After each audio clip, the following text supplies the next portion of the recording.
नमस्कार, प्रणाम। कहानी के इस एपिसोड में मैं सूरज राय आपका स्वागत करता हूं। अगर आप मेरे चैनल पर नए हैं तो प्लीज़ मेरे चैनल को सब्सक्राइब कर लें। चलिए कहानी शुरू करते हैं। इंदौर से चलकर एक माला बेचने वाली लड़की प्रयागराज के कुंभ मेले में आती है। कुंभ मेले में वो माला बेचती थी जगह जगह पर, लेकिन उसकी निगाहें किसी न किसी को ढूंढती रहती थी। कई लोग इस चीज को भांप गए थे और वो उससे पूछते थे कि तुम माला तो बेच रही हो, लेकिन तुमको देखकर ऐसा लगता है कि तुम किसी को ढूंढ रही हो। वो लड़की सबसे यही कहती कि नहीं, मैं गरीब घर की बेटी हूं, मैं माला बेचकर अपना जीविकोपार्जन करती हूं, इसी से मेरा घर चलता है। लेकिन उस लड़की की एक विशेषता ये थी कि जहां कहीं भी नागा साधुओं का जमघट लगता, जैसे इस बार कुंभ मेले में लगा था, इसी प्रकार से नागा साधुओं का अलग अलग जगह पर यज्ञ जब होता है तो वहां भी नागा साधु जाया करते हैं। कोई उनका विशेष आयोजन होता है, वहां भी जाया करते हैं। तो ये सब कुछ पता लगाती रहती वो लड़की और वहां जाती। कई सारे नागा साधु थे जो उस लड़की को पहचानने भी लगे थे। कई लोगों का ये मानना था कि इसका नागा साधुओं के प्रति जो है विशेष लगाव है, विशेष आस्था है। लेकिन सच ये नहीं था दोस्तों, सच कुछ और था। सच ये था कि उस लड़की को एक लड़के से प्रेम था और एक दिन गुस्से से उसने उस लड़के से कह दिया था कि जा कहीं पर मर जा। और वो लड़का घर छोड़कर भाग गया था और तब से आज तक वो लड़का कहीं नहीं मिला।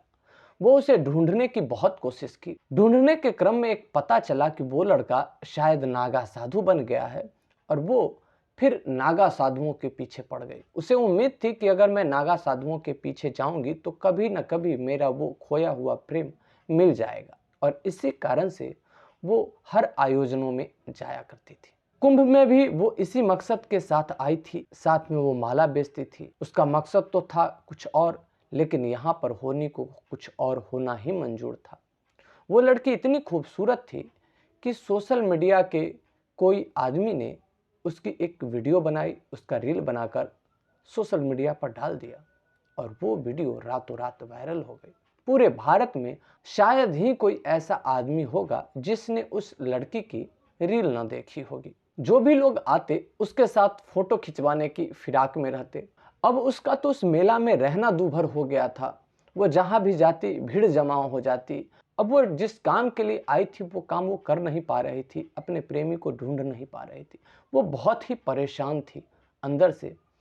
वो ये सोच रही थी कहां से कहां मेरी रील वायरल हो गई, और वो अपने को हमेशा छुपा के रखने लगी। अपने ऊपर कंबल डाल के रखती जिससे कि कोई उसे न पहचाने। जब कभी भी थोड़ा भी वो अपना चेहरा दिखा देती तो वहीं पर भीड़ इकट्ठा हो जाती, मीडिया वाले वहीं पर पहुंच जाते। अब उस लड़की के लिए बहुत बड़ी समस्या आ गई थी। एक दिन 7-8 बजे रात में वो लड़की बहुत परेशान होकर एक जगह पर कंबल ओढ़कर बैठी हुई थी, परेशान थी। तभी उसको पीछे से आकर एक आदमी कंबल को टटोलता है और कहता है कि ए लड़की, वो सामने जो पंडाल में नागा बाबा हैं वो तुमको बुला रहे हैं। लड़की घबरा जाती है, लेकिन नागा साधु की बात को कैसे टाले, कुंभ मेला है ही उन लोगों का। तो वो कंबल डाले ही वहां पहुंच जाती है डरते डरते। वहां पहुंचते हैं तो नागा साधु उसको कहते हैं कि तुम बैठ जाओ। नागा साधु एक लौंगोट पहने हुए रहते हैं। वहां पर अलाव जल रहा होता है लकड़ी का, जिसके कारण सर्दी नहीं लगती। वहां पर जितने भी लोग थे उन सब से वो नागा साधु अलग अलग तरीके की बातें कर रहा था। होते होते 2 घंटे बीत गए, सारे लोग जाने लगे तो वो लड़की भी वहां से चलने का सोची। तो नागा साधु ने इशारा किया कि नहीं, तुम बैठो, तुमसे कुछ विशेष काम है। लड़की थोड़ा सा घबरा गई, क्योंकि उस पंडाल में जितने भी लोग बैठे हुए थे वो सारे चले गए। वहां पर उस नागा साधु के साथ और बस 2-3 नागा साधु ही बचे। जब सारे लोग चले गए तो उस मेन जो नागा साधु था वो अन्य को इशारा देकर कहता है कि तुम लोग चले जाओ। वो जब चला जाता है तो लड़की और ज्यादा घबरा जाती है और कहती है कि बाबा मैं भी जा रही हूं। बाबा उसका हाथ पकड़ लेते हैं और कहते हैं कि नहीं, तुमको नहीं जाना है, तुम बैठो। लड़की किसी भी तरीके से वहां भाग तो जाना चाहती थी, लेकिन बाबा ने हाथ पकड़ रखा था, जाए तो जाए कैसे, चिल्ला भी नहीं सकती थी। तो बैठ गए। फिर बाबा धीरे धीरे उसके नजदीक आए। लड़की और घबरा गई। लड़की ये सोचने लगी कि मैं कहां से कहां यहां आ गई। इससे पहले ही सोशल मीडिया पर वायरल होकर मैं परेशानी में पड़ गई हूँ और मैं आ गई इस बाबा के चक्कर में। लड़की को लगा कि अब मेरे साथ कुछ अनहोनी होने वाली है और उसने अपनी आंखें बंद कर ली। लेकिन तभी उसको सुनाई दिया, नागा बाबा बोला कि बेटी, मैं जानता हूं कि तुम किस परेशानी में हो। मैं जानता हूं कि तुम माला बेचने इस मेला में नहीं आई हो, तुम अपने प्रेमी को ढूंढने आई हो। और मैं यह भी जानता हूं कि तुम्हारा प्रेमी कहाँ है और किस प्रकार से तुमसे मिलेगा। लेकिन मैं चाहता हूं कि तुम्हारी क्या कहानी है, पूरी कहानी तुम मुझे शुरू से अंत तक सुनाओ। नागा साधु के मुंह से ये बात सुनकर वो लड़की एकदम अवाक रह जाती है कि मैंने आज तक तो किसी को ये बताया ही नहीं कि मैं किस उद्देश्य से मेला में आई हूं, और ये कैसे जान गए। जरूर इनके पास कोई ना कोई ताकत है। और उसको उम्मीद हो गई कि अगर ये चाहेंगे तो मुझे मेरा खोया हुआ प्रेम मिल जाएगा। तब वो अपने दिल की पूरी बात, अपनी पूरी कहानी शुरू करती है और कहती है कि बाबा, मैं इंदौर की रहने वाली हूँ। मेरे जो पिताजी एक सरकारी दफ्तर में प्यून थे और उनको सारे लोग प्रेम से सिंह जी कहते थे। उसी दफ्तर में एक नौजवान बड़ा बाबू आता है जिसकी उम्र 25-26 साल थी। नियम के हिसाब से मेरे पिताजी उस बड़ा बाबू को सर कहा करते थे। तो वो बड़ा बाबू मेरे पिताजी से बोले कि देखिए सिंह जी, आप मुझे सर मत कहा कीजिए, आप चाहें तो आप मेरे नाम में ही जी लगा दीजिए। और तब से ये बात मेरे पिताजी को बहुत अच्छी लगी। वो जो बड़ा बाबू आए उनका नाम था शोभित। तब से मेरे पिताजी उस बड़ा बाबू को शोभित जी कहने लगे। मेरे पिताजी को उनका स्वभाव बहुत अच्छा लगा। ओहदा से तो वो बड़ा बाबू और ये प्यून थे, लेकिन अब धीरे धीरे एक दोस्त बन गए थे। जब भी पिताजी घर पे आते तो शोभित की बहुत बड़ाई किया करते। हमारे ऑफिस में जो नए बड़ा बाबू आए हैं बहुत ही ईमानदार हैं, काम बहुत ही ईमानदारी से करते और स्वभाव इतना मीठा है। मेरे घर में हमेशा शोभित की चर्चा होती रहती थी। एक दिन की बात है कि शोभित जी मेरे पिताजी से कहते हैं कि देखिए सिंह साहब, मुझे लगता है कि मुझे यहाँ से ट्रांसफ़र कराना पड़ेगा। तो मेरे पिताजी कहते हैं कि क्यों, ऐसा क्यों? तो शोभित बताता है कि डॉक्टर ने मुझे फैटी लीवर बताया है और यहाँ पे खाना मुझे ठीक नहीं मिल रहा है, इसलिए मुझे यहाँ से जाना होगा। या फिर आपको अगर लगता है कि कोई घर जैसा खाना बनाकर कोई कैंटीन देता हो तो मुझे बताइए। कुछ देर सोचने के बाद मेरे पिताजी ने शोभित से कहा, क्यों ना आप मेरे घर का खाना खाइए, मैं अपने लिए लाता हूं, मैं आपके लिए भी लेता आऊंगा। यह सुझाव शोभित को पसंद आ जाती है। उसके बाद जब प्रथम दिन मेरे पिताजी शोभित के लिए घर से खाना लेकर जाते हैं, शोभित खाते हैं तो उसके बाद बड़ाई करते पीछे नहीं हटते। कहते हैं कि सिंह साहब, मैंने खाना तो बहुत खाया लेकिन आज तक ऐसा खाना नहीं खाया। कितना बढ़िया खाना बना है, एकदम देसी स्टाइल में। किसने बनाया? तो मेरे पिताजी बताते हैं कि मेरी बेटी ने बनाया। तब शोभित जी ने कहा कि आपकी बेटी बहुत अच्छा खाना बनाती है। उसके बाद मेरे घर से प्रत्येक दिन खाना जाने लगा और जब भी खाने की वहां पर शोभित जी बड़ाई करते तो पिताजी घर पर आकर कहते कि वाह, आज का खाना सर को बहुत पसंद आया। ये बात सुनकर मैं शोभित जी के तरफ थोड़ा सा खिंचाव महसूस करने लगी थी। एक दिन की बात है कि मेरे पिताजी को कहीं जाना था तो वो छुट्टी ले लिए, लेकिन मुझे कह के गए कि ऑफिस में सर के पास खाना पहुंचा देना। मैं चली गई पहुंचाने। जब मैं वहां गई और उस आदमी को देखी तो मैं देखती रह गई। पर्सनालिटी इतना बढ़िया कि उसके सामने हीरो फेल हो। जी हजूरी करने वालों की आगे और पीछे कतार लगी हुई है और फिर भी उसका स्वभाव इतना सौम्य, कह नहीं सकते। जितनी उसकी खातिरदारी हो रही थी उतना में तो किसी को भी घमंड हो जाए, लेकिन उस आदमी के चेहरे पर एक घमंड की लकीर तक नहीं थी। और यही देखकर मैं उस आदमी के ऊपर फिदा हो गई। मैं मन ही मन उसको अपना दिल दे दी।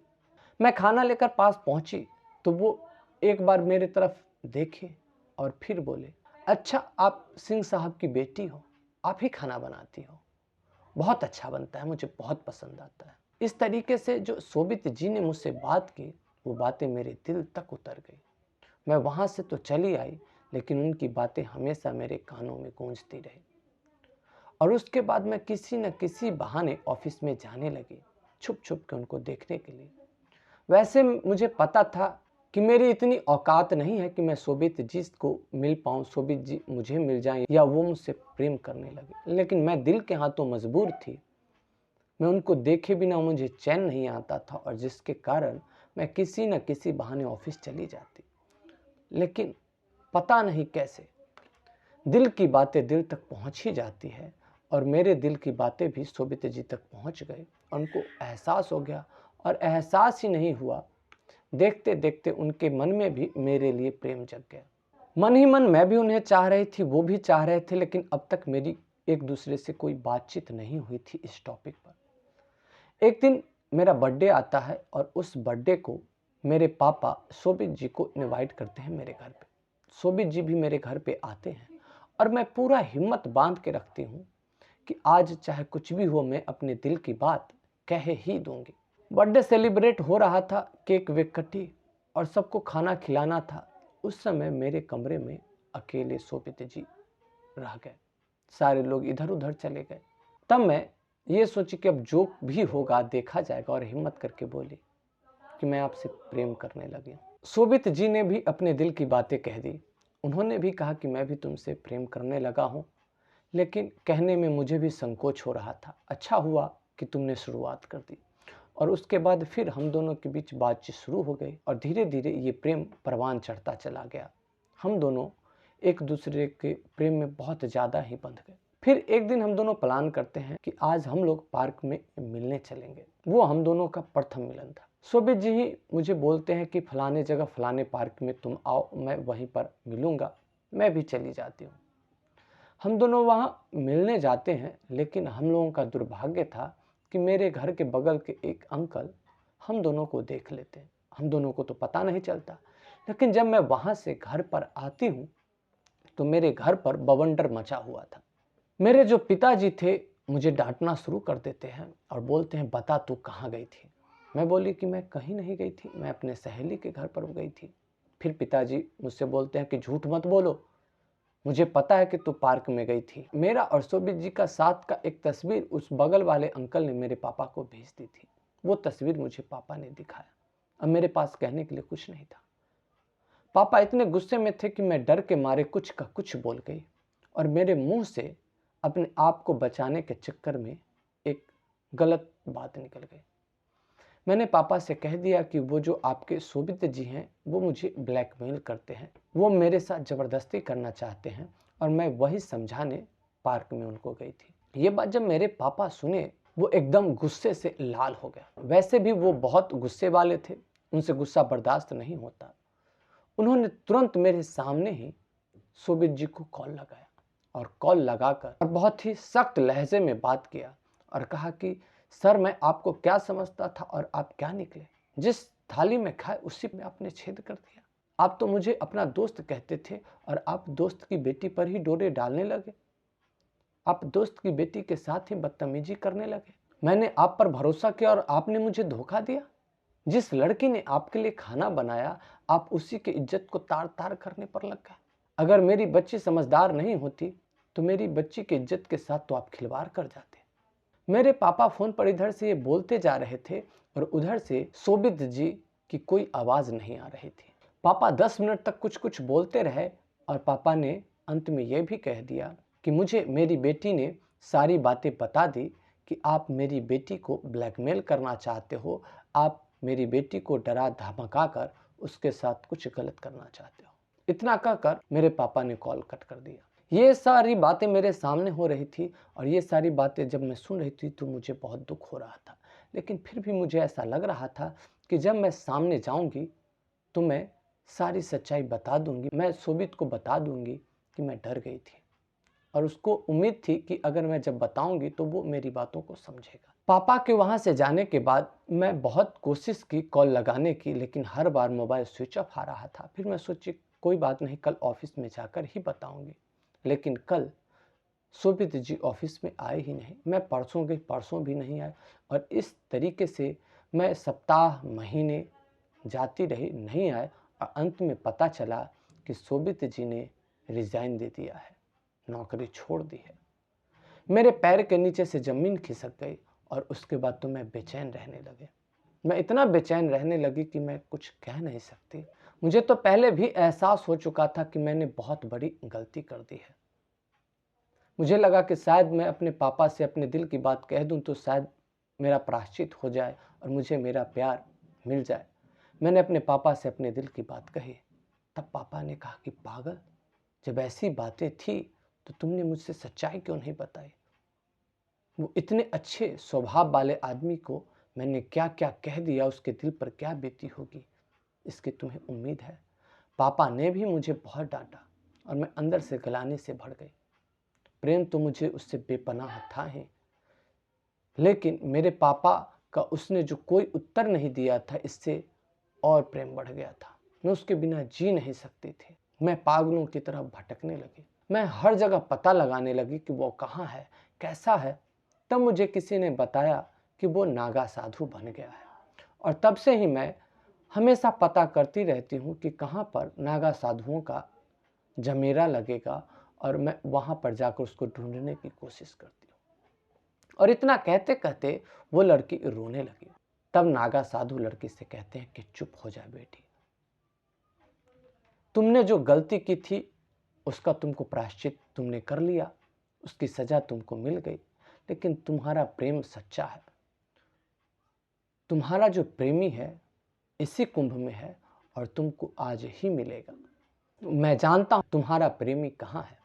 और उस लड़की को वो अपने साथ लेकर चलता है और कहता है कि मेरे साथ लगभग 1000 सन्यासियों नागाओं का झुंड है। वो सारे मेरे शिष्य हैं। उनमें से कई ने सन्यास ले रखा है और कई अभी सन्यास नहीं ले रखा है। वो एक ऐसे पंडाल में जाते हैं जहां पर उनके सारे शिष्य सोए हुए थे और उसमें से एक जटाधारी आदमी को हिलाते हैं।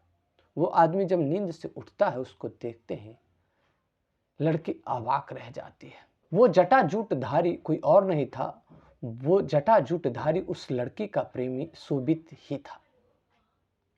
शोभित ने जब लड़की को देखा तो उसके चेहरे पर एक अलग ही गलानी का भाव आ गया। तब नागा का जो साधु था उसने शोभित से कहा कि इस लड़की को देखकर तुम्हारे चेहरे पर तो नफरत का भाव आना चाहिए, लेकिन तुम्हारे चेहरे पर यह गलानी का भाव कैसे आ गया? तब वो शोभित बताता है कि गलानी का भाव इसलिए आ गया क्योंकि इसको देखकर मुझे याद आया मैंने प्यार जैसा अनमोल धरोहर एक ऐसे लड़की के ऊपर उड़ेल दिया जिसको प्रेम की कोई समझ ही नहीं। ये बात सुनकर लड़की ने चेहरा छुपा लिया। नागा साधु ने पूछा कि तुम चेहरा क्यों छुपाई हो? लड़की ने कहा कि ये मेरी सजा है। तो नागा साधु ने कहा प्रेम में सजा नहीं होती, समर्पण होती है। फिर शोभित कहता है कि मैंने तो प्रेम में पूरा समर्पण किया था, लेकिन इसने क्या किया? इसने तो धोखा किया मेरे साथ। हम दोनों तो एक दूसरे की मर्जी से मिले थे पार्क में, लेकिन इसने अपने पापा से बताया कि मैं इसको ब्लैकमेल कर रहा हूँ। ये धोखा नहीं तो और क्या है? मैंने तो इससे बेइंतहा मोहब्बत की थी, लेकिन इसने क्या किया? इसने तो धोखा दिया। मैं तो इससे सच्चा प्रेम करता था, लेकिन ये तो मुझसे झूठा प्रेम करती थी। तब नागा साधु शोभित से कहते हैं कि तुम सच्चा प्रेम करते थे? कैसे सच्चा प्रेमी हो तुम? लड़की ने अगर अपने पापा से कह दिया वो मुझे ब्लैकमेल कर रहा है, तो तुम्हें इतना भरोसा हो गया कि लड़की ने कहा होगा?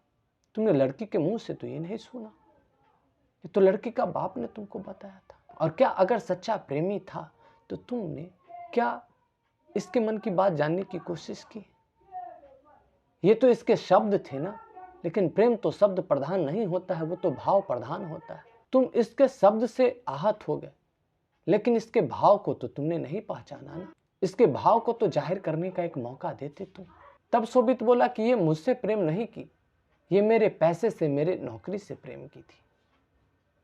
तब वो नागा साधु शोभित से कहता है कि मैंने मान लिया कि ये तुम्हारे नौकरी और पैसे से प्रेम की, तो उस समय तो ये सब कुछ था तुम्हारे पास, लेकिन आज तो तुम्हारे पास न नौकरी है न पैसा है, फिर भी ये तुम्हें पागलों की तरह क्यों पिछले 1 साल से ढूंढ रही है?